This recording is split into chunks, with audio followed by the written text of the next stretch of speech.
क्या Thor space में lightning power use कर सकता है? अगर हाँ, तो उसने थैनोस के अगेंस्ट इसको क्यों यूज नहीं किया इन्फिनिटी वॉर मूवी के अंदर? क्या एक ही पावर दो म्यूटेंट्स को मिल सकते हैं? एंड क्या माइंड रीड करने वाला कोई बंदा डेडपूल या शी हल्क के माइंड को पढ़ के फोर्थ वॉल ब्रेक कर सकता है? चलिए जानते हैं आज के इस वीडियो। आज हम कमेंट से सिर्फ 7 क्वेश्चन ही लेंगे क्योंकि थॉर for a reason and now let me answer your question without any reasons. तो बॉस, सबसे पहले मैं बात करना चाहूंगा थॉर की लाइटनिंग पावर की। तो ये बात हमें थॉर रैग्नारॉक में पता चल गया था कि थॉर की शक्तियां उसी से है, ना कि किसी वेपन पर डिपेंडेंट है। तो ऐसे में वो लाइटनिंग पावर स्पेस में भी यूज कर सकता है, भले ही वहां कोई एटमॉस्फेयर ना हो। हमने थॉर लव एंड थंडर में देखा था कि जब थॉर शैडो रेल्म जाता है तो वहां पर अपने लाइटनिंग पावर को यूज कर पा रहा था गॉर के अगेंस्ट। इसके अलावा कॉमिक्स में तो हमारे पास भर भर के एग्जांपल्स है जहां पे थॉर स्पेस में लाइटनिंग पावर यूज कर रहा होता है। ऐसा इसलिए क्योंकि थॉर की जो लाइटनिंग पावर है वो उसकी पर्सनल एनर्जी या फिर के पर्सनल मैजिक के अंदर आता है, तो इसको वो कहीं भी यूज कर सकता है। मैंने एक वीडियो ऑलरेडी बना रखा है, एवरी मैजिक इन मार्वल एक्सप्लेन, तो अगर आप इंटरेस्टेड हैं तो उसको चेकआउट कर सकते हैं, जहां पर आपको ये पर्सनल मैजिक वाली चीज अच्छे से क्लियर हो जाएगी। अब आगे बढ़े तो आप लोगों को बता दूं कि थॉर ने तो पावर्स वहां पर भी यूज किए कॉमिक्स के अंदर जहां पे दूसरे गॉड्स अपने पावर्स तक को यूज नहीं कर पा रहे थे। तो अब आपके मन में यही सवाल बच जाता होगा कि थैनोस के अगेंस्ट थॉर ने अपनी लाइटनिंग पावर को क्यों यूज नहीं किया? तो बॉस, मोस्ट प्रोबेबली इसका रीजन वहां मौजूद लोग एंड शिप की ड्यूरेबिलिटी होगी। थॉर की लाइटनिंग पावर दो कंट्रोल्ड होती है, उसका इंपैक्ट आसपास की जगह पर भी होता है जिससे बाकी एसगार्डियन सफर कर सकते होंगे। इसीलिए वहां थॉर ने लाइटनिंग पावर को यूज नहीं किया, क्योंकि भले ही थॉर स्पेस में सरवाइव कर सकता है बट बाकी एसगार्डियंस नहीं कर सकते। अगर गलती से भी उनका शिप तबाह हो गया थॉर के लाइटनिंग पावर की वजह से तो। इसके अलावा कई लोग ये पूछते हैं कि हेमडाल को इतना बड़ा शिप आते हुए कैसे नहीं दिखा और उसने पहले क्यों थॉर एंड लोकी को नहीं बताया कि थैनोस की शिप आ रही है? तो बॉस, एमसीयू में जंप पॉइंट्स का यूज होता है ज्यादा दूर ट्रैवल करने के लिए, तो हो सकता है कि थॉर की शिप जिस जंप पॉइंट की ओर जा रही थी उसी जंप पॉइंट से थैनोस की शिप अचानक से आ गई, इसीलिए वो देख नहीं पाया। इसके अलावा हेमडाल क्लोकिंग टेक्निक्स यूज करने वाले डार्क एल्व्स के शिप को भी नोटिस नहीं कर पाया था जब तक वो एसगार्ड ना आ गए एंड उसके शिप से निकल रहे साउंड इसको सुनाई ना दिया हो। तो इससे हम ये कंक्लूड कर सकते हैं कि हेमडाल की भी कुछ लिमिटेशंस हैं एंड मे बी थैनोस के शिप ने भी खुद को गायब कर रखा था ताकि सही टाइम पर वो सरप्राइज अटैक कर सके। अब आते हैं अगले सवाल की ओर, जो कि द एडिटर ने पूछा है कि क्या रियलिटी स्टोन से बाकी स्टोन्स बनाए जा सकते हैं? तो बॉस, रियलिटी स्टोन किसी भी चीज को परमानेंटली नहीं बदलता, उसके लिए उसे टाइम स्टोन या फिर बाकी स्टोन्स की भी जरूरत पड़ेगी। अब बाकी स्टोन्स तो बना तो देगा वो, लेकिन वो उतना असरदार नहीं होगा जितना ओरिजिनल वाला होगा। प्लस अगर रियलिटी स्टोन से बाकी स्टोन्स बनाए हैं तो जो बंदा इसको बना रहा है उसका अगर ध्यान भटका तो वो स्टोन्स भी गायब हो जाएंगे, या फिर वो अगर उस जगह से चला गया तो भी वो गायब हो जाएगा। जिस तरह हम लोगों ने देखा था कि कैसे थैनोस के जाते ही नोवेयर बैक टू नॉर्मल हो गया था जहां पे सब कुछ जल रहा था। तो हम ये कंक्लूड कर सकते हैं कि जब तक रियलिटी स्टोन उस जगह पे मौजूद है तब तक स्टोन्स बन सकते हैं, बट वो उतने कैपेबल नहीं होंगे जितने ओरिजिनल वाले हैं।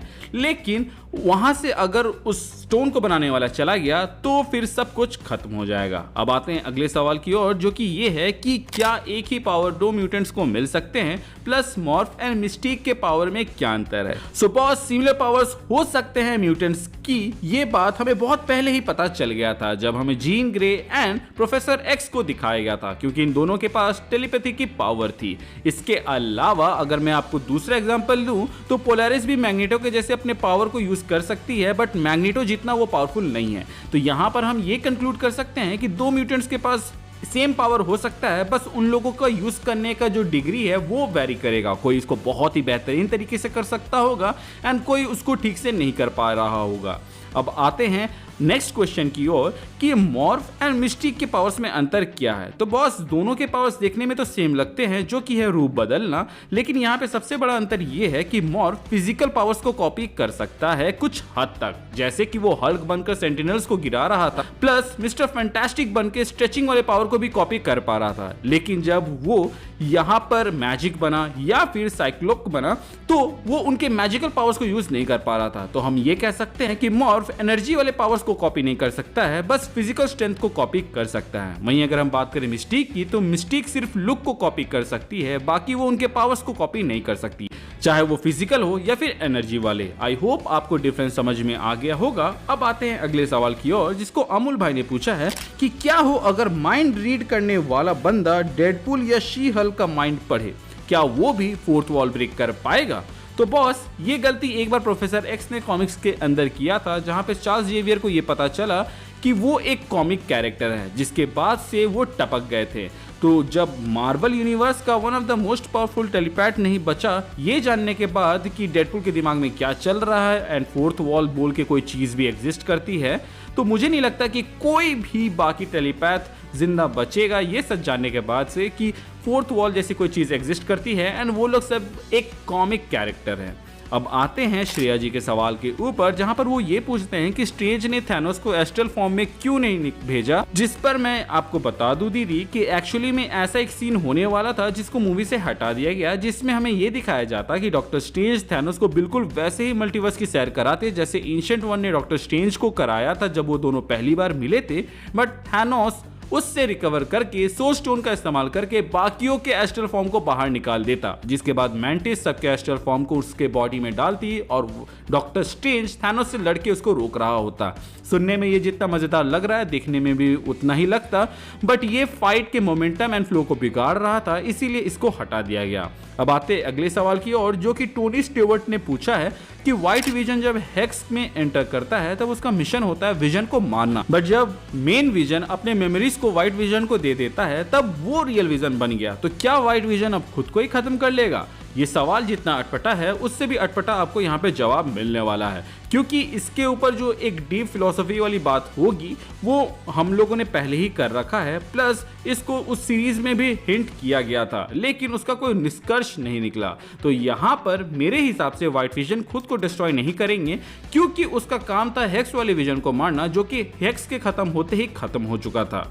तो अब वो अपना ओरिजिनल पर्पस की ओर डिवोटेड हो जाएगा, जो कि है अर्थ की सेफ्टी, या फिर वो अल्ट्रॉन से इन्फेक्टेड हो जाएगा एंड मे बी हमें इन्फिनिटी अल्ट्रॉन या फिर उसका एक वर्जन यहाँ देखने को मिले।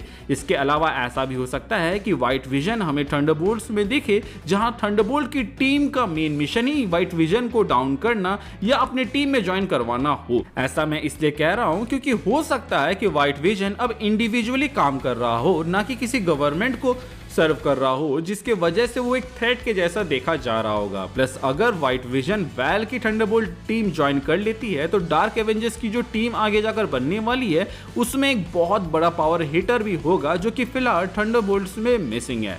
व्हाइट विजन की प्रोबेबिलिटी के ऊपर एक डेडिकेटेड वीडियो बन सकता है, बट उसके ऊपर हम फिर कभी बात करेंगे। आज के लिए इतना ही रहने देते हैं। अगर आपके मन में कोई सवाल जवाब है तो आप हमें कमेंट सेक्शन के जरिए पूछ सकते हैं। इसके अलावा चैनल पे नए हैं तो चैनल को सब्सक्राइब कर दीजिएगा ताकि आप ऐसे ही कंटेंट मिस ना करें। मुझे मालूम है कि काफी समय बाद वीडियो लाया हूं, तो वीडियो को लाइक कर दीजिएगा एंड अपने दोस्तों के साथ शेयर कीजिएगा ताकि इसको अच्छी खासी रीच मिले। Thank you for staying with us and हमारे चैनल का मोटो ना भूले, जो कि है लोगों की मदद करें, अपना ख्याल रखें एंड कीप मूविंग फॉरवर्ड का रेट लगाकर आगे बढ़ते रहे। Thank you for watching this video, stay tuned.